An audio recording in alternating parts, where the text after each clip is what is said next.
तो फाइनली घंटों की मेहनत के बाद ये बूटेबल पेन ड्राइव हमने बना लिया है, रेडी कर लिया है, जिससे मैं विंडोज़ कंप्यूटर पे मैक को इंस्टॉल कर सकता हूँ।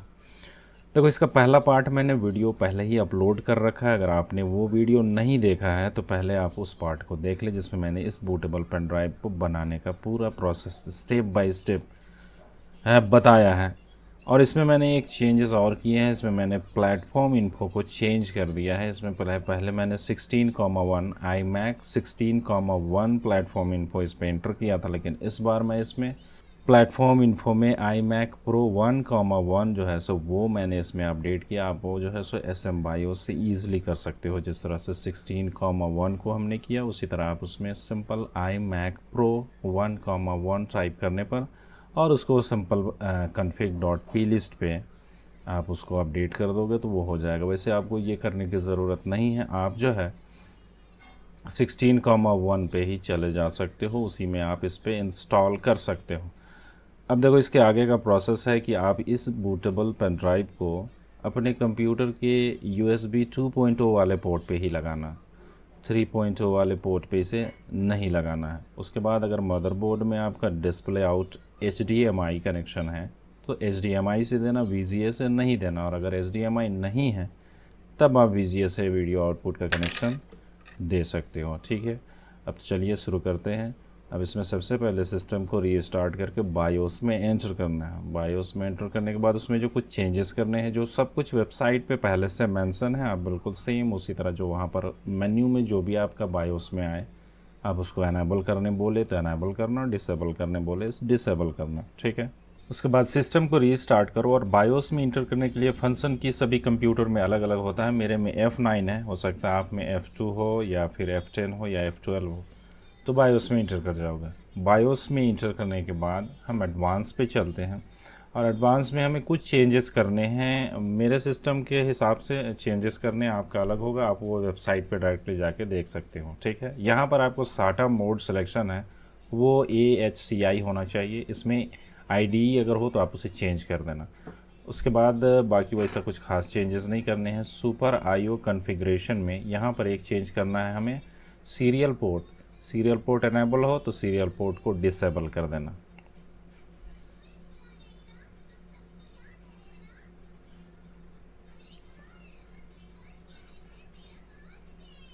बाकी और कुछ भी नहीं है इसमें चेंज करना। अब चिपसेट पे चलते हैं। चिपसेट पे भी कुछ खास चेंजेस इसमें नहीं करने हैं। हाँ, सिस्टम एजेंट पे VTD एनेबल हो कोई दिक्कत नहीं है, लेकिन यहाँ पर आपको प्राइमरी डिस्प्ले में IGFX सेलेक्ट करना है और इंटरनल ग्राफिक्स एनेबल रखना, और बाकी ये जो एपरेचर साइज और ये सब मैक्सिमम में जितना होता है सेट कर देना।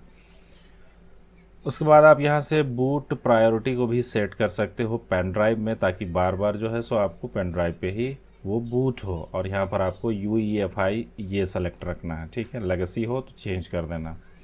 यहाँ से आप UEFI सैंडिस्क जो मेरा पेन ड्राइव है जिसे मैंने इंसर्ट किया, आप उसको सेलेक्ट करके बूट प्रायोरिटी फर्स्ट में रख सकते हो, जिससे कि सिस्टम बार बार रीबूट हो तो पेन ड्राइव पे ही हो।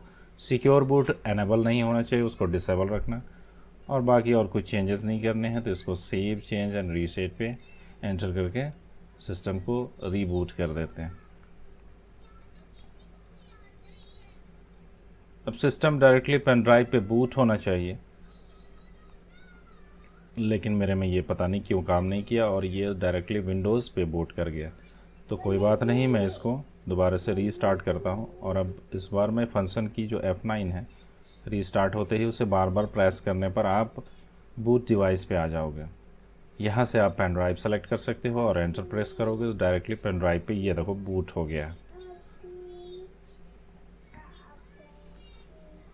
उसके बाद आपको यहाँ पर इस तरह से ओपन कोर का बूट मेन्यू दिखाई देगा। यहाँ पर आप स्पेस की को प्रेस करोगे तो यहाँ पर जो हिडन मेन्यू है ना, वो भी आपको यहाँ पर दिखाई देंगे। अब यहाँ पर 3 नंबर पे है इंस्टॉल मैक OS मोन्टरे एक्सटर्नल, आप इसको सेलेक्ट करके एंटर प्रेस करोगे तो बूट इंस्टॉलेशन प्रोसेस स्टार्ट हो जाएगा।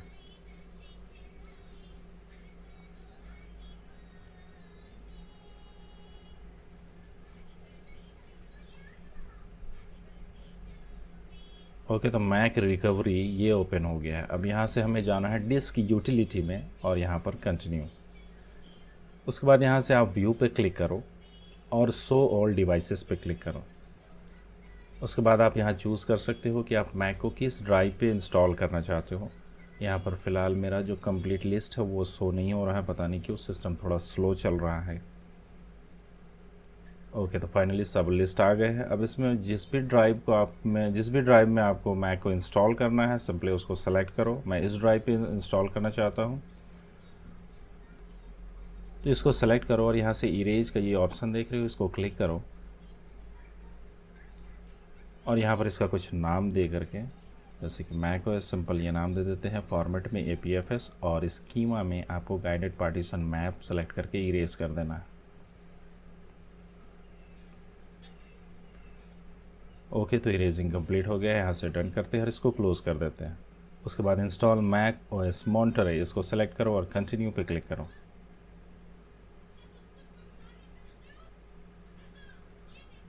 फिर यहाँ से कंटिन्यू पे मैं आपको पूरा स्टेप बाय स्टेप बता रहा हूँ ताकि किसी भी तरह का कोई कन्फ्यूज़न ना हो आपको कि यहाँ पर क्या स्टेप लेना है, यहाँ पर क्या स्टेप लेना है, ठीक है।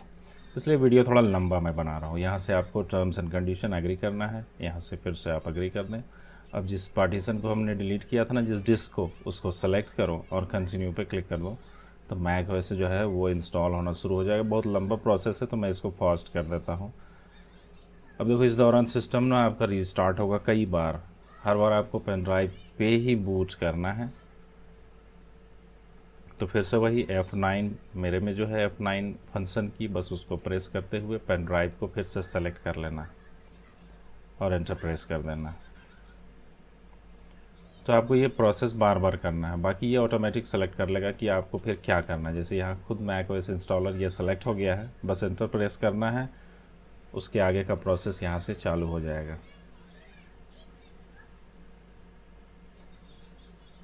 अब आपको एप्पल का इस तरह का लोगो दिखाई देगा, ये भी बहुत टाइम लगेगा इंस्टॉल होने में। ये अब फाइनली इंस्टॉल हो रहा है मेरे उस ड्राइव में, मैक मॉन्टरे, ठीक है। इस दौरान भी कई बार सिस्टम रीस्टार्ट होगा, हर बार आपको पेन ड्राइव पे ही बूट करना है, बस ये ध्यान रखना।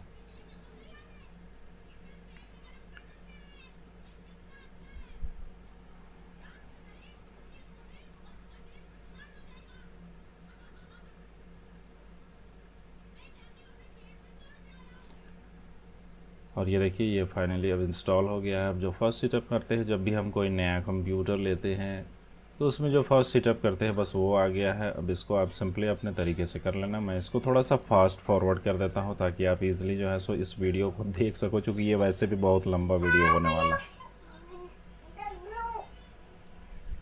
हाँ, इसमें अपना अकाउंट में पासवर्ड भी क्रिएट करना मस्ट है, क्योंकि ये पासवर्ड आगे हमें बहुत काम आने वाला है।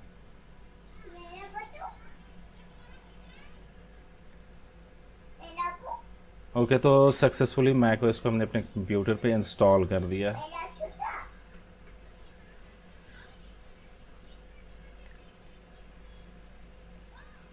उसके बाद यहाँ से कीबोर्ड सेटअप कर लो, कंटिन्यू पे। शिफ्ट के दोनों साइड वाले शिफ्ट की के बगल में जो है ना जेड की, और एक साइड में है स्लैश क्वेश्चन मार्क, उसको क्लिक करोगे, कीबोर्ड सेटअप हो जाएगा।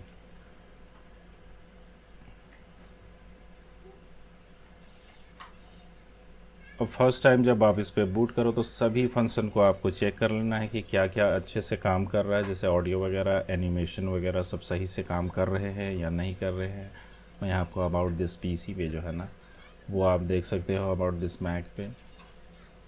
यहाँ पर ग्राफिक्स एक्सेलरेशन बहुत अच्छे से काम कर रहा है, यहाँ पर आप इसका देख सकते हो 1538 MB। डिस्प्ले भी बिल्कुल सही से ये सिलेक्ट किया, मेरा HP का है, 24 इंच का डिस्प्ले है। बाकी हार्ड ड्राइव वगैरह सब डिटेक्ट कर रहे हैं, ये रैम वगैरह सब कुछ ठीक है। तो आपको सब कुछ चेक करना है कि क्या क्या काम कर रहा है और क्या काम नहीं कर रहा है, ताकि फिर उसका सॉल्यूशन हम जो है सो इसमें निकाल सकें और उसके बाद इसको फाइनल सेटअप कर सकें। अभी भी इसमें कुछ काम बाकी है, जैसे कि मैंने यहाँ पर चेक किया कि हमारा साउंड जो है ना वो काम नहीं कर रहा, ऑडियो। अब पता नहीं ये क्यों नहीं काम कर रहा है, वो भी हम चेक करते हैं। तो सबसे पहले तो पेन ड्राइव को ओपन करो, और फ़िलहाल ये बूट कर रहा है पेन ड्राइव से ही, तो उसको हमें चेंज करना है। यहाँ फाइल नाम का आपको फ़ोल्डर मिलेगा, बस इसको ओपन करोगे तो इसमें कई सारे एप्लीकेशन आपको पहले से डले हुए मिलेंगे। यहाँ से आपको ओपन कोर कॉन्फ़िगरेटर, बस ये एप्लीकेशन को आपको डेस्कटॉप पे ड्रैग एंड ड्रॉप करना है।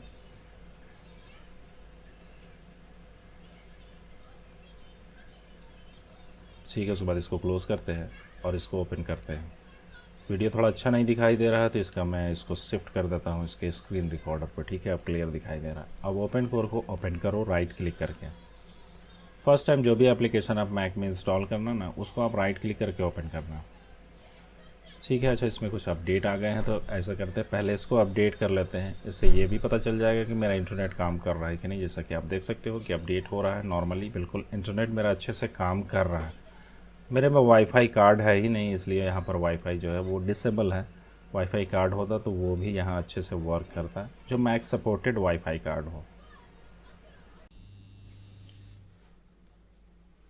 ठीक है, तो एप्लीकेशन डाउनलोड हो गया है, इसको रीलॉन्च करते हैं। उसके बाद यहाँ ऊपर आपको टूल दिखाई दे रहा है, इसको क्लिक करो। यहाँ से माउंट EFI इसको क्लिक करो, यहाँ से ओके कर दो। उसके बाद आपको यहाँ नीचे 3 EFI पार्टीशन दिखाई देंगे। पहला जिस पे मैक मैंने इंस्टॉल किया वो है, दूसरा विंडोज़ वाला है और तीसरा पेन ड्राइव वाला है। तो पहले पेन ड्राइव वाले को माउंट करते हैं। यहाँ पर अपना जो पासवर्ड अकाउंट क्रिएट करते वक्त बनाए थे ना, वो डाल के इंटर करो, EFI माउंट हो जाएगा। उसके बाद ओपन पार्टीशन पे क्लिक करो और ये वो EFI है जो पेन ड्राइव वाला है। अब जिस पे मैक इंस्टॉल किए हैं उसके EFI को माउंट करते हैं। अब यहाँ पर देखो कुछ भी नहीं है, तो यहाँ पर क्या करना है, जो पेन ड्राइव वाले EFI फोल्डर है ना, उसको यहाँ से कॉपी करो और यहाँ पर पेस्ट कर दो। ओके, डन हो गया। अब देखो ये बिना पेन ड्राइव के भी मेरा जो मैक OS है ना वो बूट करेगा।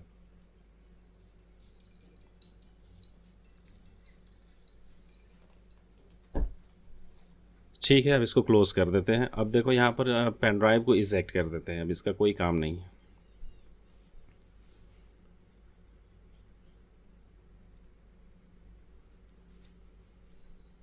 अब एक काम हम और करते हैं, मेरा जो ऑडियो काम नहीं कर रहा ना, उसको भी हम चेक करते हैं। यहाँ पर EFI इसके अंदर जाते हैं और वो जो config.plist है ना, इसको ओपन करते हैं ओपन कोर कॉन्फ़िगरेटर में। ठीक है, अब यहाँ से कर्नेल पे चलते हैं।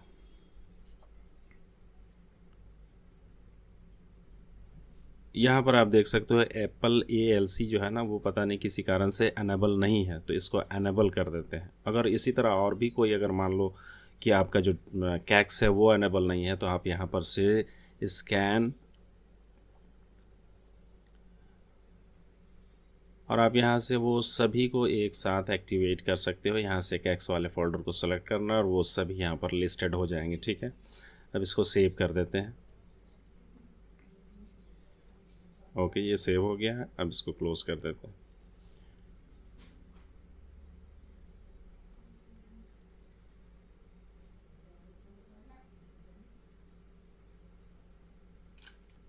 अब सिस्टम को रीस्टार्ट करते हैं और चेक करते हैं कि ऑडियो काम कर रहा है या नहीं कर रहा है। तो ये देखिए, सिस्टम रीस्टार्ट होने के बाद ऑडियो एकदम परफेक्टली वर्क कर रहा है। यहाँ पर आपको इंटरनल ऑडियो है ना, वो ही सेलेक्ट करना है प्रेफरेंस में जा करके, तभी आप ऑडियो जो है सो इसका आउटपुट ले सकते हो। ठीक है, तो ये हो गया, ऑडियो भी काम कर रहा है। बाकी अब और भी जो है सो हम देख सकते हैं, जैसे कि माउस मेरा ना उल्टा काम कर रहा है, तो वो आप कैसे सेटअप कर सकते हो। यहाँ पर सिंपल सर्च पे माउस टाइप करना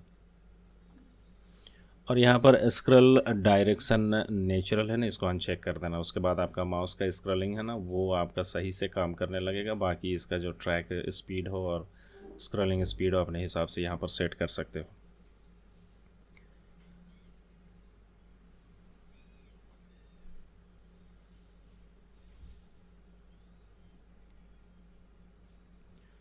और मैं ओपन कोर का आपको पावर दिखाना चाहता हूँ। यहाँ पर आप देख सकते हो, मैंने यहाँ पर वेंचुरा का भी अपडेट आ गया है। मैं चाहूँ तो यहाँ पर वेंचुरा भी अपडेट कर सकता हूँ, लेकिन ऐसा है कि मेरा जो GPU है ना, वो सपोर्ट नहीं करता है वेंचुरा को।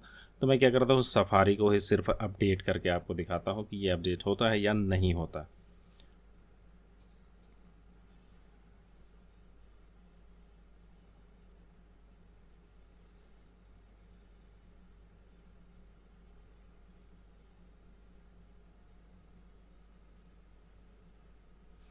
अगर मेरे पास कोई ग्राफिक कार्ड होता, चूँकि ये 4th जनरेशन का हैज़वेल है ना, हैज़वेल का GPU सिर्फ जो है सो मोन्टरे तक ही सपोर्ट करता है। अगर मेरे पास कोई ग्राफिक कार्ड होता तो ईजिली जो है सो मैं इसको अपडेट कर लेता। जैसे कि आप देख रहे हो, सफारी अपडेट हो गया है। तो ओपन कोर एकदम फुल्ली जो है सो सब मैक सपोर्टेड है। आप इससे मैक बिल्कुल रियल मैक जो है सो अपने कंप्यूटर पे सेटअप कर सकते हो।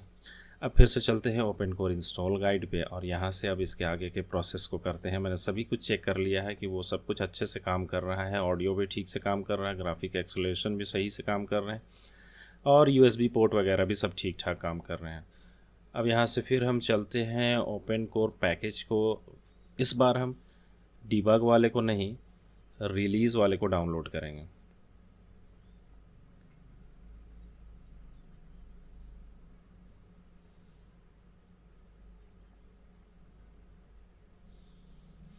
ठीक है, तो ये डाउनलोड हो गया है।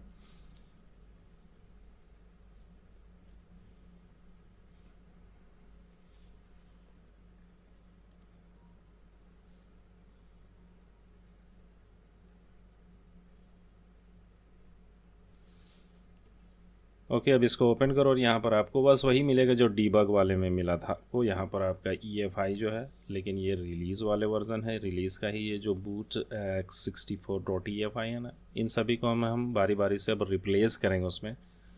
तो सबसे पहले क्या करते हैं हम, तो ऐसा करते हैं कि सबसे पहले हम इसका जो डीबग से रिलीज़ वाले वर्जन पे सबको रिप्लेस करते हैं। तो पहले तो माउंट कर लेते हैं फिर से EFI को अपना।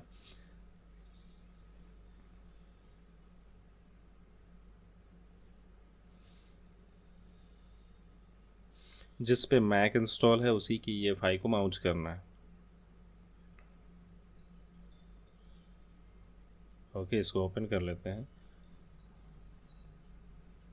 फ़िलहाल इसको क्लोज़ कर देते हैं, इसका काम नहीं है। ठीक है, अब यहाँ से EFI, ये रहा हमारा सिस्टम का EFI। इसके boot.64 इसको यहाँ से हम कॉपी एंड रिप्लेस कर देते हैं। तो यहाँ पर जो रिलीज़ वर्जन है ना उसको कॉपी करो और यहाँ पर पेस्ट कर दो। यहाँ पर रिप्लेस का ऑप्शन है, रिप्लेस कर दो। ओके, और ये ध्यान रखें कि आप अपना पेन ड्राइव का जो EFI है अभी उसको बैकअप के रूप में ज़रूर से रखें।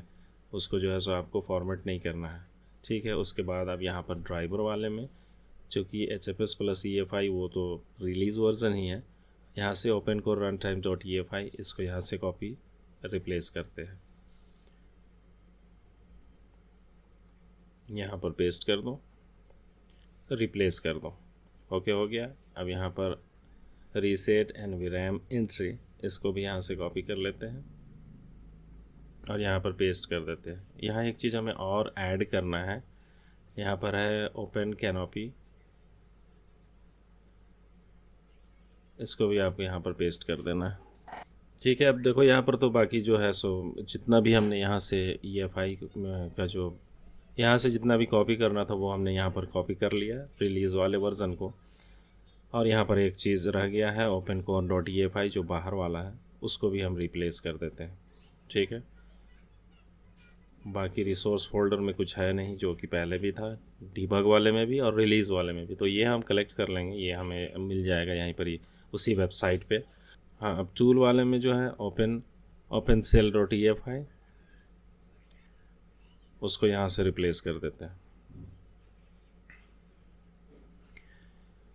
तो सभी डीबग वाले को हटाकर हमने यहाँ पर रिलीज़ वाले EFI में जो पहले से था ना, वो सभी को हमने यहाँ पर रिप्लेस कर दिया। अब बारी है कैक्स को रिप्लेस करने का। ठीक है, अब देखो यहाँ पर कैक्स में आपका जो कैक्स है बेसिकली मैं ड्राइवर ही कह देता हूँ हर बार। तो यहाँ पर ब्राउज़र ओपन करो और फिर से ओपन कोर इंस्टॉल गाइड पे जाना है और यहाँ से हमें सभी कैक्स रिलीज़ वाले वर्जन को डाउनलोड करना है। यहाँ से गैदरिंग फाइल पे जाओ, फ्रेमवेयर ड्राइवर पे क्लिक करो, HFS प्लस EFI, ये ठीक है। ओपन कोर ये सब हमने रिप्लेस कर दिया पहले से। अब कैक्स वाले को जैसे कि लीलू, अब इसको हम डाउनलोड करेंगे। यहाँ पर रिलीज़ वाले को अब सिर्फ डाउनलोड करना है, डीबग वाले को नहीं करना। उसके बाद वर्चुअल SMC को भी डाउनलोड, तो मैं क्या करता हूँ बारी बारी सभी को डाउनलोड कर लेता हूँ, उसके बाद एक ही बार हम उसको रिप्लेस करेंगे। इसमें मेरे जो सिस्टम में जो कैक्स मैंने पहले से डीबग वाले को डाउनलोड किया था ना, उसी को यहाँ पर हम जो है सो उसी के रिलीज़ वर्जन को यहाँ फिर से डाउनलोड करेंगे।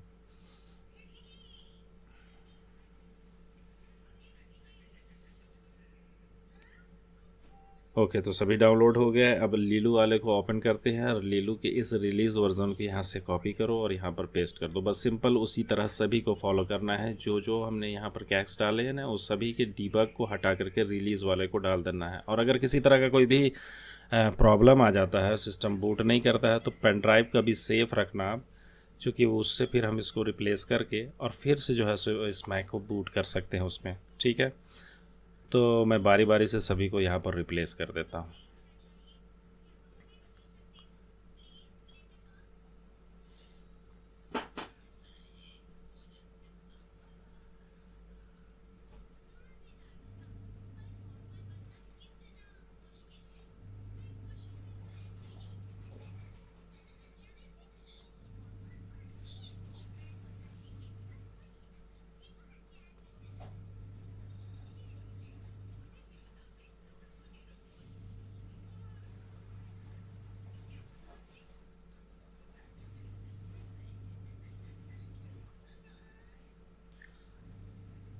ओके, तो ये जो USB टूल बॉक्स है ना, इसका हम कुछ और मतलब ये करेंगे। हमें अब यहाँ पर ये नहीं रखना है। ठीक है, अब हम USB मैप करेंगे। ठीक है,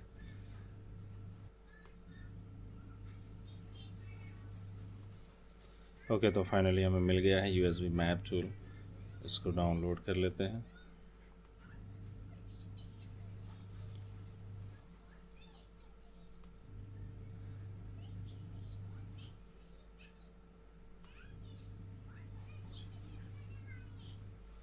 अब देखो, फर्स्ट टाइम आप जब भी यहाँ पर रन करोगे ना, तो आपको यहाँ पर भी पाइथन इंस्टॉल करना होगा, क्योंकि ये पाइथन पे ही रन करता है। तो आपको सिंपल यहाँ पर यस वाई टाइप करना है और ये ऑटोमेटिक डाउनलोड हो जाएगा और अपने मैक पे इंस्टॉल हो जाएगा। ठीक है, अब देखो यहाँ पर USB मैप का जो कमांड वाला है ना, टर्मिनल पे इसको खोलना है। ओके, अब यहाँ पर आपको लिखना है डी, टाइप करना है डी फॉर डिस्कवर पोर्ट।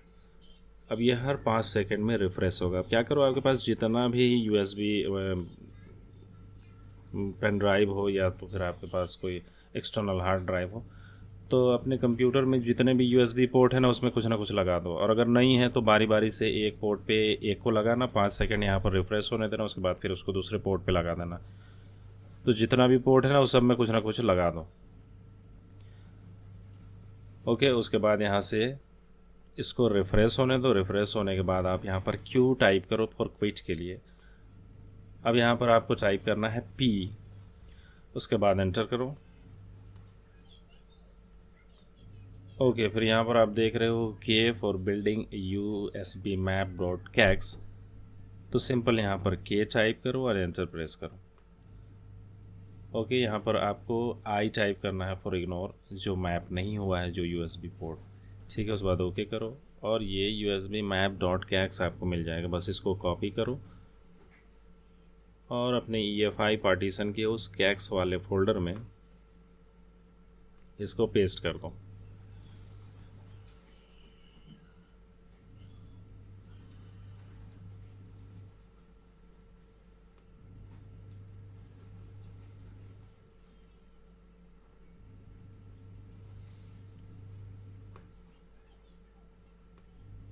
और अब आप यहाँ से USB टूल बॉक्स और USB डिफ़ॉल्ट डॉट कैक्स जो है ना, इस दोनों को रिमूव कर दो यहाँ से। अब आपका USB पोर्ट जो है ना, वो मैप हो गया है। उम्मीद करता हूँ कि सभी पोर्ट्स आपके इस फंक्शन से काम करेंगे।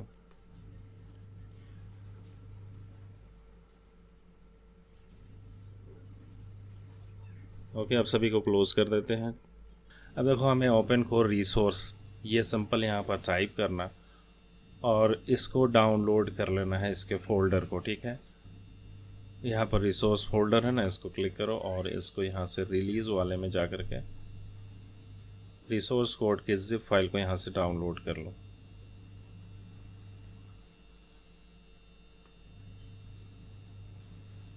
फिर इसको ओपन करो। अब यहाँ पर आपको रिसोर्स का वो फोल्डर दिखाई देगा जिसके अंदर ऑडियो के सारे जो है सो इसके डिफ़ॉल्ट जितने ऑडियो है ना, उसी तरह फ़ॉन्ट वगैरह वो सब कुछ यहाँ है। तो बस इसको यहाँ से कॉपी करो। कॉपी करने के बाद यहाँ से रिसोर्स के इस फोल्डर को रिप्लेस कर दो यहाँ से।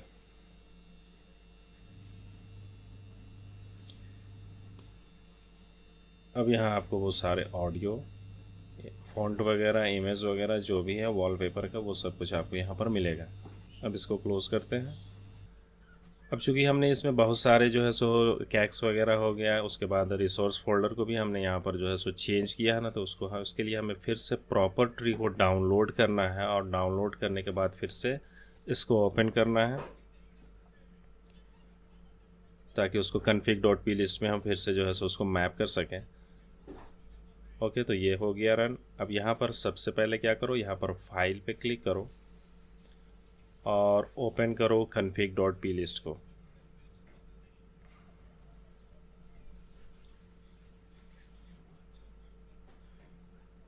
ये रहा। ओके, इसको ओपन करते हैं। अब इस पे यहाँ पर फाइल पे फिर से क्लिक करो, और यहाँ पर आपको नीचे OC स्नैपशॉट है ना, बस इसको क्लिक करना है और वो ऑटोमेटिक सारा कुछ ही कर लेगा। यहाँ से चूज़ करो उसी फोल्डर को जहाँ से हमने उसे उठाया है। ओके, ये एडिट हो गया है। अब इसको फिर से हम सेव कर देते हैं और क्लोज़ कर देते हैं। अब जितना भी इसमें हमने चेंजेस किए थे वो सभी config.plist में फिर से जो है सो मैप हो गए। अब बस हमें इतना ही तो करना था, हमने सब कुछ चेक कर लिया, सब कुछ अच्छे से काम कर रहा है। इसमें जो अदर ड्राइवर्स थे वो सब भी हमने इसमें डाल दिए। अब सबको क्विट करो और सिस्टम को एक बार रीस्टार्ट करो फाइनली। ओके, तो सिस्टम रीस्टार्ट हो गया है बहुत, और ये बिल्कुल अच्छे से काम भी कर रहा है। तो ये रहा फाइनल प्रोसेस मैक ओएस को इंस्टॉल करने का अपने कंप्यूटर में।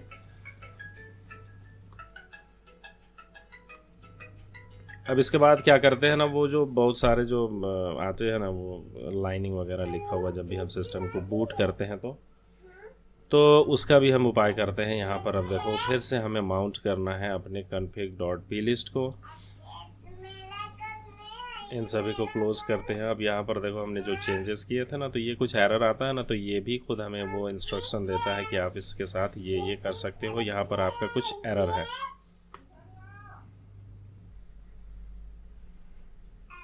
ओके, यहाँ पर जो पीकर मोड है ना, वो एक्सटर्नल यहाँ पर सेट कर लेते हैं।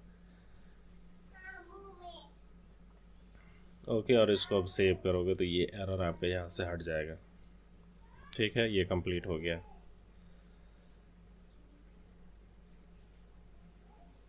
अब इसके बाद हमें NVRAM पे जाना है, और यहाँ पर जो हमने boot.args है ना, उसमें से आपको ये 2 चेंजेस कर देने हैं। ये जो -v है इसको यहाँ से हटा दो, स्पेस नहीं रहना चाहिए यहाँ पर।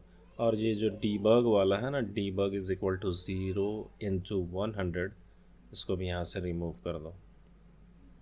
ओके, बाकी ये दोनों को यहाँ पर रहने दो, ये ऑडियो के लिए है, और कीप SYMS ये डिफ़ॉल्ट है, इसको यहाँ पर रहना ही है। ओके, अब इसको फाइनल सेव करते हैं।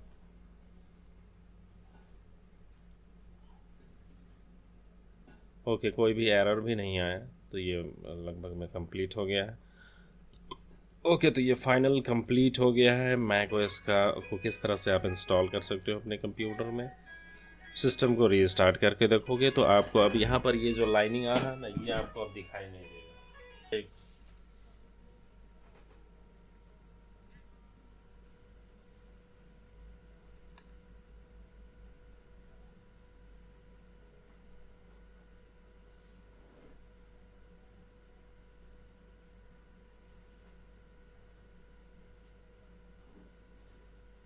नहीं, हम प्रभु जी राम के सेवक हैं। खाने को भी और हगने को भी हो।